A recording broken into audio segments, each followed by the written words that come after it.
This is Patch Notes, your gaming news update. First up, Henry Cavill announced he's executive producing Amazon's Warhammer 40k series, calling it the greatest privilege of his professional career, which is interesting because his last TV job was Netflix's The Witcher, where writing staff reportedly actively disliked the source material and mocked the books Cavill loved. The show went from an 89% audience score in season 1 to 22% by season 3. Cavill left. Season 4 just premiered with Liam Hemsworth. Rotten Tomatoes is calling it the epitome of squandered potential, which is a nice way of saying Netflix took one of the most beloved fantasy franchises in the world, hired writers who hated it, drove out their only competent actor, and turned it into a television equivalent of a burning dumpster. But hey, at least they're consistent. Remember Cowboy Bebop? At TwitchCon, streamer Emiru was reportedly assaulted during a meet and greet.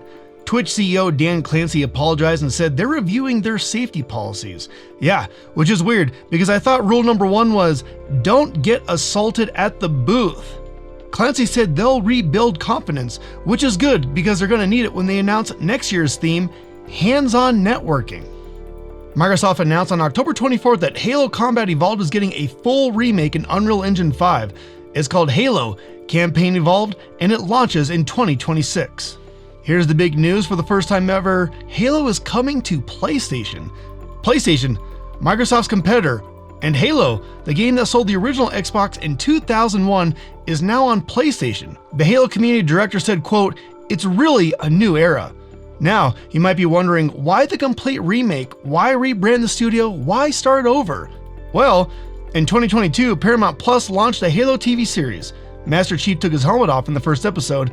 He had a romantic subplot with a prisoner, and the showrunners admitted they didn't look at the source material or play the games. Fans called it the worst video game adaptation ever made. It got canceled after 2 seasons. One critic said, and this is a real quote, "The show makes you wonder if anyone involved had ever heard of Halo." So Microsoft looked at that and said, you know what? Let's just remake the game in a new engine for PlayStation and pretend the show never happened. 343 Industries even rebranded themselves as Halo Studios for the occasion. Complete, fresh start. The remake has no multiplayer, just a campaign, which makes sense. If you're rebuilding your reputation, you probably don't want people talking to each other. Hey, at least Master Chief will keep his helmet on this time. In early October, players in the Call of Duty Black Ops 7 beta noticed something strange. If you tried to type in Arc Raiders in the chat, it came out as asterisks. Now here's the weird part. You could type Arc just fine, you could type Raiders just fine, just not together. People were confused. Was Call of Duty censoring a competitor? Arc Raiders is an extraction shooter from Embark Studios launching the same month as Black Ops 7. Activision released a statement saying the words accidentally ended up in their profanity filter. Accidentally?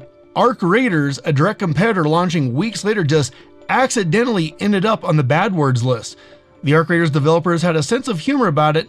They tweeted, "We're still on track to release asterisks on October 30th. Activision quickly fixed it. You can now say Arc Raiders in Call of Duty chat, which is good timing because Arc Raiders launched on October 30th, right between Black Ops 7 and Battlefield 6. The game's lead developer was asked about the launching between 2 biggest shooters in the world. He said, quote, "It's insanity." Insanity, that's the word he used. At least Activision made sure everyone knew how to spell it.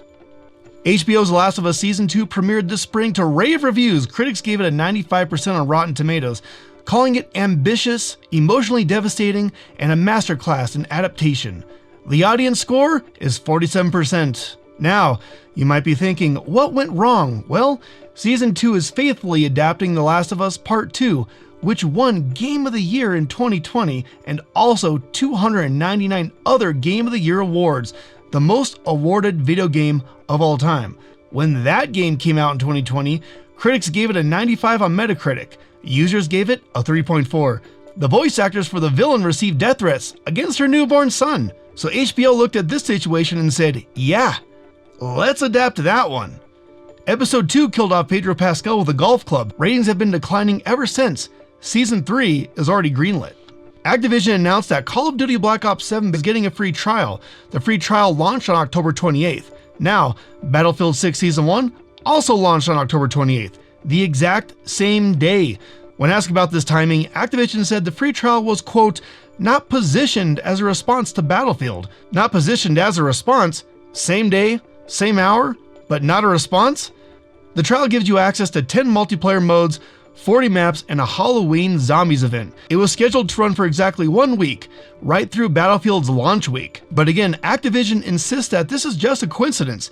You know, like how I coincidentally started a lemonade stand directly in front of my neighbor's lemonade stand on the same day he opened at the same price. Not a response, just timing. Meanwhile, Battlefield 6 marketing team has been throwing shade at Call of Duty since before the game launched. The two franchises have been rivals for 20 years. But this free trial? Pure coincidence. October 28th just happened to be available. Obsidian Entertainment released The Outer Worlds 2 on October 29th. It's a game about evil corporations exploiting consumers in space. Now, if you paid $100 for the premium edition to play 3 days early, the game gives you a special award. A pop-up appears that says, "The Earth Directorate found a flaw in you. Consumerism." The message continues, "You're the reason our marketing works. Promotions and sales have riddled your brain, and you're more interested in buying the next big thing than financial planning." So you paid $100 to be called a mark by the game you just bought. And it gets better. The flaw makes your character slightly stupider. You get dumber dialogue options like the low intelligence character in Fallout. But here's the thing, it's optional. You can decline the flaw. So Obsidian is giving you a choice. Accept that you're a consumer sheep or live in denial. Most players took the flaw. They said, "Yeah, you got me. I'm a sucker." I kind of respect that. And that is your Patch Notes games for this week. That's all for today. We'll see you next time.